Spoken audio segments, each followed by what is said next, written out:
warahmatullahi wabarakatuh. Ya, sekarang kita akan lanjut membahas soal latihan ujian sekolah. Langsung saja kita bahas dimulai dari nomor 18.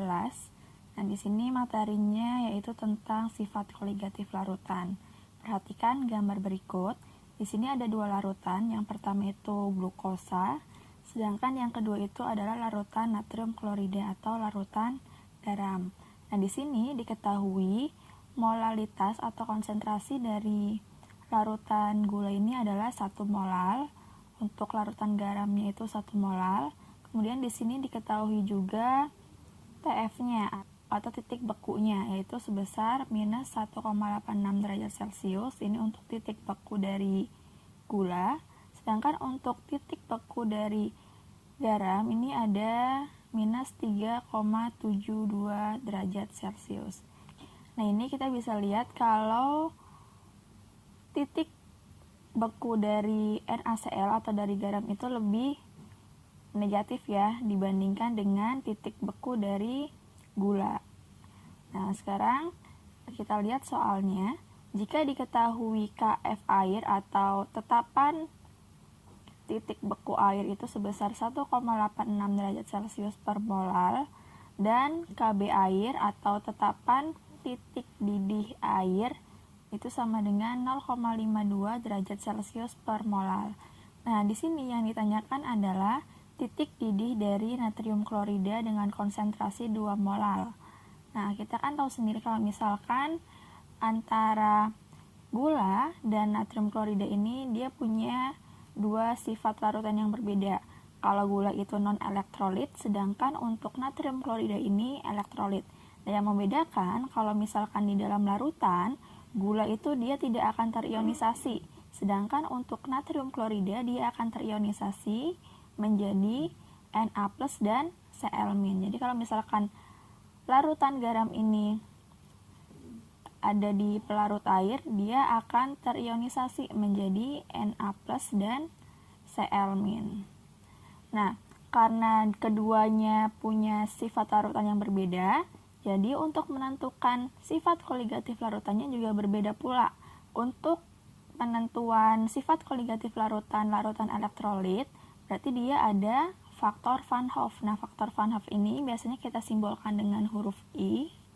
Nah, nilai dari faktor Van Hoff ini dia sama dengan jumlah ion yang dihasilkan. Nah, kalau misalkan NaCl ini dia punya 2 ion. Berarti faktor Van Hoff-nya itu sama dengan 2. Nah, di sini yang ditanyakan adalah titik didih. Nah, untuk titik didih sendiri, kita kan tahu kalau misalkan rumus dari delta Tb itu sama dengan Kb dikali molalitas dikalikan faktor Van Hoff. Kalau misalkan larutannya adalah larutan elektrolit dikali faktor Van Hoff. Nah, di sini yang ditanya itu titik didih. Titik didih itu adalah Tb. Sedangkan delta Tb adalah kenaikan titik didihnya. Jadi kalau misalkan kita mau cari titik didihnya, kita harus cari Tb-nya dulu, delta Tb-nya dulu.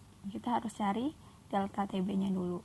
Nah, delta Tb sama dengan Kb, tinggal kita masukkan, sama dengan 0,52 dikali dengan molalitas dari garamnya, yaitu sebesar 2 molal, kemudian dikalikan dengan I. I ini adalah faktor Van Hoff yang nilainya itu sama dengan jumlah ion dari larutan tersebut. Nah, NaCl itu punya 2 ion, yaitu Na+ dan Cl-. Jadi kita kalikan 2. Nah, 0,52 dikali 2 dikali 2 itu sama dengan 2,08. Nah, untuk mencari Tb, Tb itu sama dengan titik didih pelarut. Kita kan di sini menggunakan pelarutnya air ya. Titik didih air berarti kan 100. Nah, 100 ditambah delta Tb-nya 2,08. Jadi, titik didih natrium klorida dengan konsentrasi 2 molal itu sama dengan 100 ditambah 2,08, yaitu 102,08 derajat Celcius. Jadi jawabannya adalah yang E. Nah, NaCl itu dia punya 2 ion, Na+ dan Cl-. Nah, kalau misalkan larutannya itu adalah CaCl2 atau kalsium klorida, berarti dia ada 3 ion. 1 ion Ca2+ dan 2 ion Cl-. Ini ada 3. Kalau NaCl kan tadi Na+ dan Cl- ada 2. Sekarang kita lanjut di nomor 9. Nomor 9 ini tentang reaksi redoks. Nah, di sini yang ditanyakan zat yang berperan sebagai reduktor serta alasannya yang paling tepat. Reduktor itu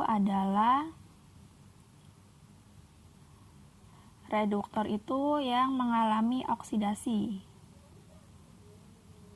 Sedangkan kalau oksidator itu yang mengalami reduksi.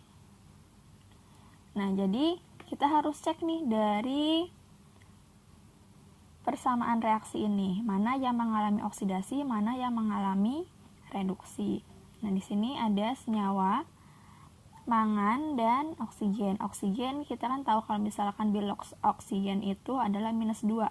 Karena di sini ada 2, berarti di sini -4.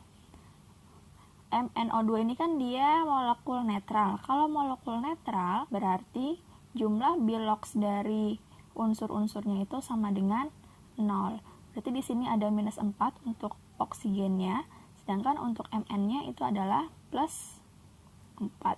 +4 min 4 kan sama dengan 0. Jadi untuk biloks Mn +4. Sekarang kita lanjut di sini. Unsur golongan halogen itu punya biloks -1. Kalau Cl-nya -1 berarti hanya itu +1 karena HCl ini dia molekul netral. Sekarang untuk MnCl2, Cl itu biloksnya -1 karena ada 2 berarti jadi -2. Karena Cl -2 di sini Mn-nya +2. Sekarang 2H2O, O-nya itu -2. H-nya berarti kan dia +2 karena ada 2H, jadi H-nya nilainya +1 biloksnya. Nah, Cl di sini dia merupakan unsur bebas. Kalau unsur bebas berarti punya biloks 0. Nah, seperti itu ya. Nah, sekarang kita bisa tentukan nih mana yang mengalami reduksi, mana yang mengalami oksidasi. Kalau mengalami oksidasi berarti biloksnya naik. Kalau mengalami reduksi biloksnya turun. Nah, kita lihat Mn di sini awalnya +4, di sebelah kanan +2. Berarti dari +4 ke +2 itu biloksnya turun. Dia mengalami reduksi atau berperan sebagai oksidator. Biloksnya berubah dari +4 jadi +2. Kalau yang ditanya itu adalah oksidator atau reduktor, berarti kita fokusnya ke reaktannya ya, nggak usah fokus ke produknya. Kalau produk itu berarti hasil reduksi atau hasil oksidasi, sedangkan reaktan itu bertindak sebagai reduktor atau sebagai oksidator, tergantung mana yang mengalami oksidasi dan mana yang mengalami reduksi. Nah, sekarang kita lihat nih Cl-nya. Nah, karena dia awalnya -1 jadi 0, berarti kan biloksnya naik, awalnya minus jadi 0. Kalau naik berarti dia mengalami oksidasi. Kalau mengalami oksidasi berarti dia bertindak sebagai reduktor. Nah, sekarang kita lihat opsinya. Zat yang berperan sebagai reduktor serta alasan yang paling tepat adalah yang A, MnO2 karena bilangan oksidasi Mn berubah dari +2 menjadi -2.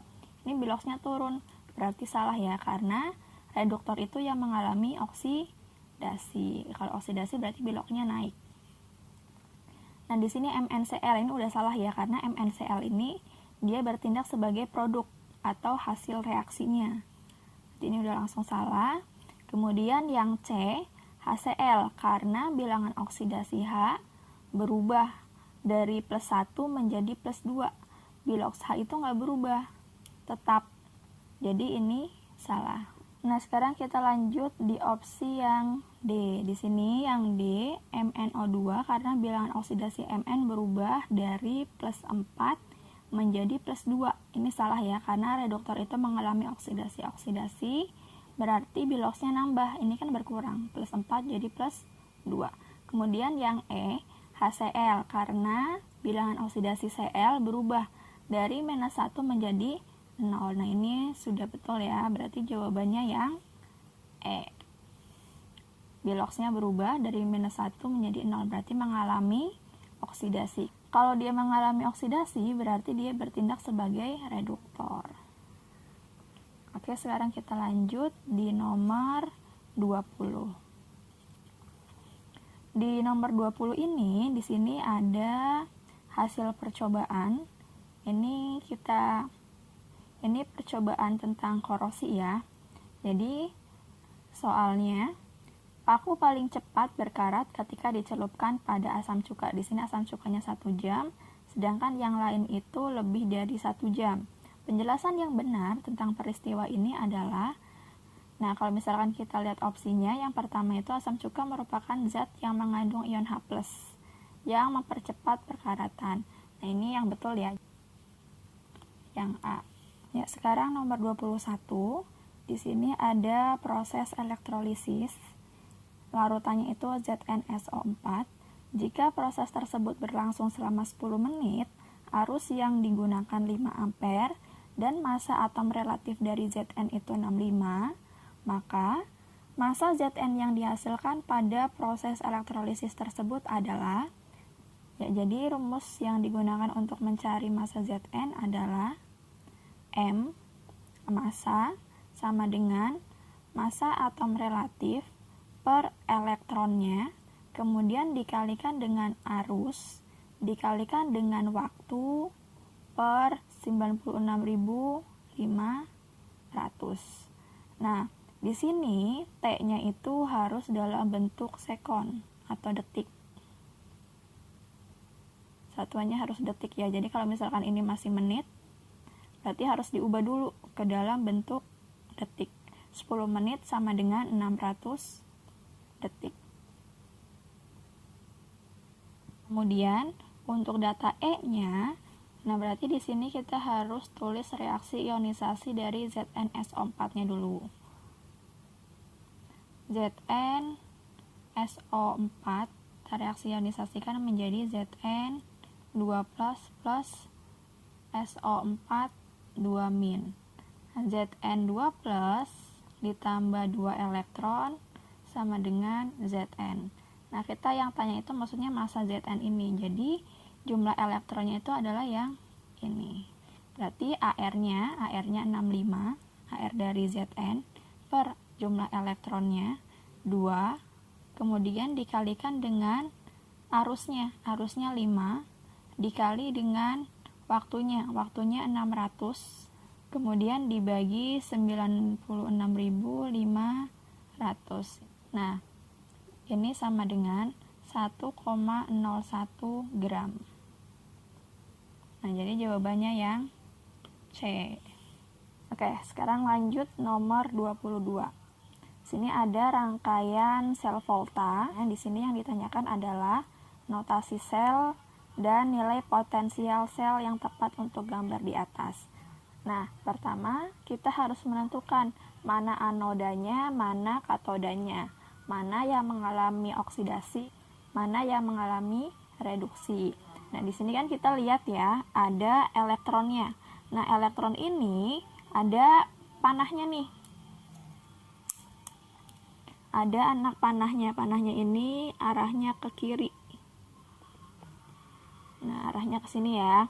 Nah, elektron ini dia mengalir dari anoda ke katoda. Jadi kita bisa simpulkan kalau Cu di sini anoda dan Fe di sini adalah katoda. Nah, elektron itu mengalir dari anoda ke katoda. A ke K, A-nya anoda, K-nya katoda. Kemudian A ini dia nanti akan mengalami oksidasi. Jadi logam yang ada di A ini akan mengalami oksidasi, sedangkan yang ada di katoda ini akan mengalami reduksi. Jadi gampangnya karet ya, ini singkatannya. Karet. Katoda reduksi.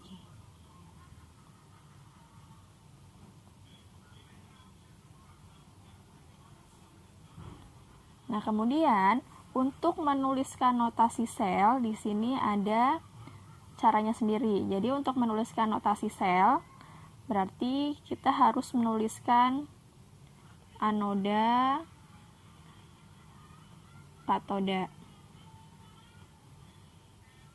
Nah, yang di anoda ini ada logam dan ion. Logam garis miring ion. Nah, garis miring 2 ini menandakan kalau itu adalah jembatan garam ya.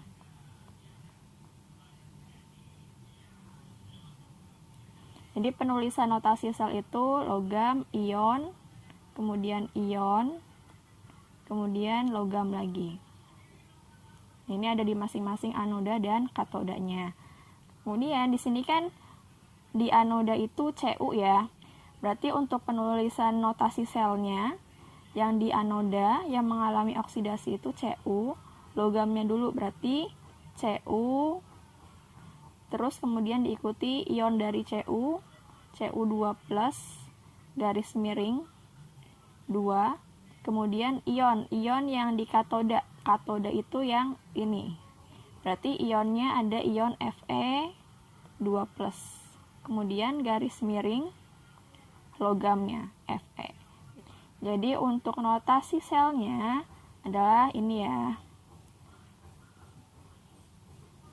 Nah, kemudian di sini disuruh untuk menentukan nilai potensial selnya.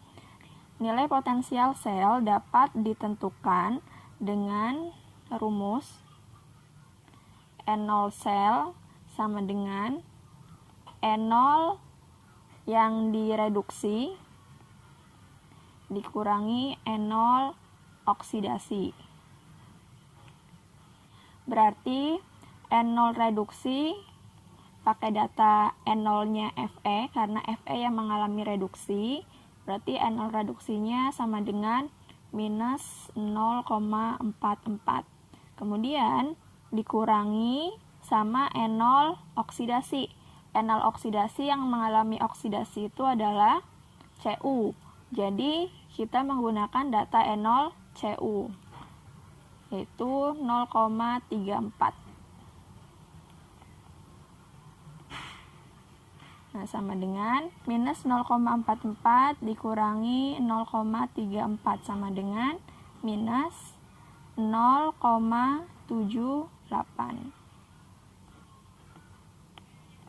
volt. Jadi ini N0-nya dan ini notasi selnya. Sekarang kita lihat notasi sel untuk opsi yang A sama B salah ya. Kemudian yang C juga salah. Yang D dan N notasi selnya betul. Sekarang kita lihat N0 selnya. N0 sel yang di D itu positif, sedangkan N0 sel yang di E itu negatif sesuai dengan hasil perhitungan kita ya. Jadi jawabannya adalah yang E. Ya, selanjutnya nomor 23. Perhatikan persamaan reaksi asam dan basa berikut. Urutan yang paling tepat sesuai teori asam basa Arrhenius, Bronsted, Lowry, dan Louis berturut-turut adalah, sini ada teori Arrhenius, Bronsted, Lowry, sama Louis. Kalau teori asam basa Arrhenius, suatu zat disebut sebagai asam apabila dilarutkan dalam air akan menghasilkan ion H+. Sedangkan apabila suatu zat dilarutkan dalam air dia menghasilkan ion OH-, maka zat tersebut disebut sebagai basa. Kalau teori Bronsted-Lowry itu dia kaitannya dengan asam dan basa konjugasi. Sedangkan untuk teori asam basa Louis itu keywordnya adalah ikatan kovalen koordinasi. Nah, di sini kita bisa lihat ya, kalau reaksi yang pertama ini dilarutkan dalam air kemudian menghasilkan OH-. Ini udah pasti kalau misalkan NH3 itu bersifat basa. Ini basa, dilarutkan dalam air menghasilkan OH- gitu ya. Jadi nomor 1 itu Arrhenius. Nah, kemudian yang kedua itu di sini ada 2 senyawa. Setelah direaksikan dia menghasilkan 1 senyawa. Nah, ciri dari reaksi asam basa Lewis itu adalah ikatan kovalen koordinasi. Ikatan kovalen koordinasi itu pasangan elektron yang digunakan untuk berikatan itu hanya berasal dari 1 senyawa atau 1 atom. Sehingga di sini bisa kita simpulkan salah satu ciri dari reaksi asam basa Lewis adalah yang awalnya 2 senyawa, dia akan bergabung menjadi 1 senyawa. Jadi yang kedua ini adalah teori asam basa Lewis. Nah, kemudian yang ketiga, karena di sini ada Arrhenius, Lewis, berarti yang ketiga adalah Bronsted-Lowry. Nah, Bronsted-Lowry ini teori asam basanya mengenai asam basa konjugasi. Jadi, kalau di teori asam basa Bronsted-Lowry ini, zat yang bersifat sebagai asam adalah zat yang mendonorkan proton atau melepaskan H+. Nah, di sini kita bisa lihat ya, H2PO4- menjadi H3PO4. Berarti H2PO4- ini kan dia menerima proton ya, awalnya hanya 2, jadi hanya 3. Kalau menerima proton berarti dia bersifat basa. Berarti H2PO4 ini basa. Sedangkan H2O setelah direaksikan dia menjadi OH-. Berarti kan dia melepaskan proton kan, melepaskan 1 H+. Sehingga H2O di sini adalah bersifat asam. Nah, kemudian yang disebut sebagai basa konjugasi adalah asam yang telah mendonorkan protonnya. Ya, OH- ini adalah basa konjugasi, yaitu asam yang telah melepaskan 1 protonnya, yang telah melepaskan 1 H+. Sedangkan untuk H3PO4 ini merupakan asam konjugasi yang berasal dari basa yang telah menangkap 1 proton atau menangkap 1 ion H+. Ini asam konjugasi. Jadi udah pasti ya, yang ketiga ini adalah teori asam basa Bronsted-Lowry. Jadi kalau Arrhenius itu cirinya dia direaksikan dengan air dan menghasilkan ion H+ atau ion OH-. Kalau misalkan Lewis itu dia 2 senyawa bergabung menjadi 1 karena dia nanti ada ikatan kovalen koordinasi. Kemudian untuk yang Bronsted-Lowry itu adalah asam basa konjugasi. Nah, kalau misalkan kita urutkan, Arrhenius itu yang pertama, kemudian Bronsted-Lowry itu yang ketiga, dan Lewis itu yang kedua. Berarti urutannya 1, 3, 2. Jawabannya yang E. Nah, sekarang nomor 24. Nomor 24 ini ada data konfigurasi elektron beberapa unsur. Kemudian yang ditanyakan adalah hubungan energi ionisasi berdasarkan nomor atomnya. Energi ionisasi. Nah, jadi energi ionisasi itu energi minimum yang diperlukan suatu atom untuk melepaskan 1 elektron pada saat keadaan gas. Nah, jadi kalau misalkan kita lihat SPU itu, semakin ke kanan, energi ionisasinya semakin bertambah. Sedangkan semakin ke bawah, dalam satu golongan, energi ionisasinya semakin berkurang. Berarti, kalau misalkan kita lihat dari data ini, kita bisa menentukan golongannya. Golongan yang terbesar itu punya energi ionisasi terbesar. Lihat golongannya dari elektron valensinya. Yang W itu kan 2, berarti dia ada di golongan 2. Kemudian untuk X itu ada di golongan 2. Untuk Y ada di golongan 7. Untuk Z ada di golongan 1. Sehingga kita bisa simpulkan dari W, X, Y, Z itu yang mempunyai energi ionisasi paling tinggi adalah unsur Y. Nah, sekarang kita lihat di grafiknya. Nah, di grafik, di opsi grafik ini, yang Y-nya itu berada paling tinggi. Nah, yang berada di Y paling tinggi itu yang B ya. Y-nya paling tinggi. Sehingga kita bisa jawab yang B, karena yaitu mempunyai energi ionisasi paling tinggi karena dia ada di golongan 7A. Oke, sekarang kita lanjut nomor 25. Di sini ada konfigurasi dari unsur P dan Q. Jika P dan Q membentuk senyawa, maka jenis ikatan dan rumus kimia yang terbentuk adalah, nah di sini kita bisa lihat ya. Untuk P itu konfigurasinya 2, 2, 4. Kemudian untuk Q itu 2, 2, 5. Kalau kita lihat berdasarkan golongan 1, 2, 3 itu logam. Ini sebagian besar logam ya.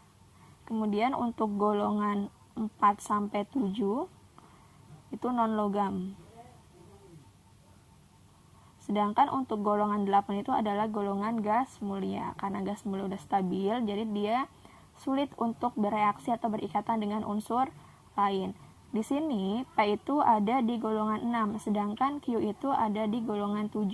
Jadi kita bisa simpulkan kalau unsur P dan unsur Q itu adalah unsur non-logam. Nah, sekarang kita tentukan jenis ikatannya dulu nih. Jenis ikatannya, kalau ikatan kovalen itu ikatannya antara unsur non-logam dan unsur non-logam. Sedangkan untuk ikatan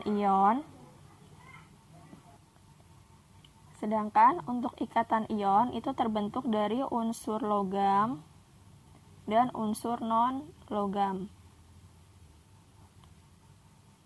Gitu ya. Jadi, P sama Q itu kan dia sama-sama non-logam ya.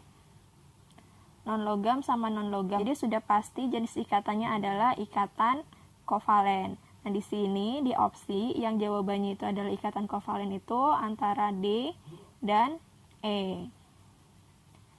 Berarti antara ini, berarti yang A, B, sama C salah ya. Suatu unsur dia akan berikatan dengan unsur lain agar dia lebih stabil. Untuk stabil berarti harus memenuhi kaidah oktet atau duplet. Kalau oktet itu kan berarti elektron valensinya harus 8, sedangkan kalau duplet itu elektron valensinya harus 2. Nah, di sini elektron valensi dari P itu 6, sedangkan untuk Q itu ada 7. Jadi unsur P itu membutuhkan 2 elektron, sedangkan unsur Q itu membutuhkan 1 elektron. Nah, P ini dia memperoleh 2 elektron dari Q, sehingga dibutuhkan 2Q untuk memenuhi P-nya, untuk memenuhi 2 elektron yang dibutuhkan oleh P, sehingga senyawa yang terbentuk atau rumus kimia yang terbentuk dari ikatan antara P dan Q untuk stabil adalah PQ2. P-nya membutuhkan 2 elektron dari Q. Gitu ya. Jadi kalau misalkan gampangnya P itu butuh 2, Q itu butuh 1. Ini kali selang aja. Berarti Q2.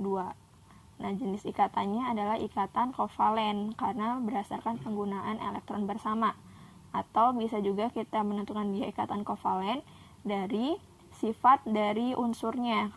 Kalau misalkan unsurnya non-logam dan non-logam, berarti ikatannya ikatan kovalen. Sedangkan kalau misalkan unsurnya adalah unsur logam dan non-logam, berarti ikatannya adalah ikatan ion. Ya, selanjutnya nomor 26. Perhatikan tabel berikut. Unsur yang dapat menjadi oksidator terkuat adalah, jadi kalau misalkan kita lihat di tabel periodik unsur, oksidator terkuat adalah unsur golongan 7A. Kalau misalkan kita lihat dari tabel ini kita bisa menentukan mana unsur yang termasuk ke golongan 7A. Bisa kita cari dengan konfigurasi elektronnya. Nah, untuk yang nomor atomnya 11 berarti konfigurasi elektronnya 2, 8, 1. Berarti unsur P ini ada di golongan 1. Untuk yang Q itu 282. Berarti Q ada di golongan 2. Untuk R 284. Kan 14, jadi 284. Berarti untuk R itu ada di golongan 4. Sedangkan untuk S 286.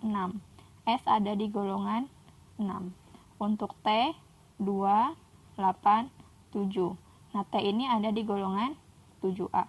Sehingga unsur yang dapat menjadi oksidator terkuat adalah unsur T. Karena T ini ada di golongan 7A. Jadi kalau misalkan dalam tabel periodik unsur, semakin ke kanan itu oksidatornya semakin kuat.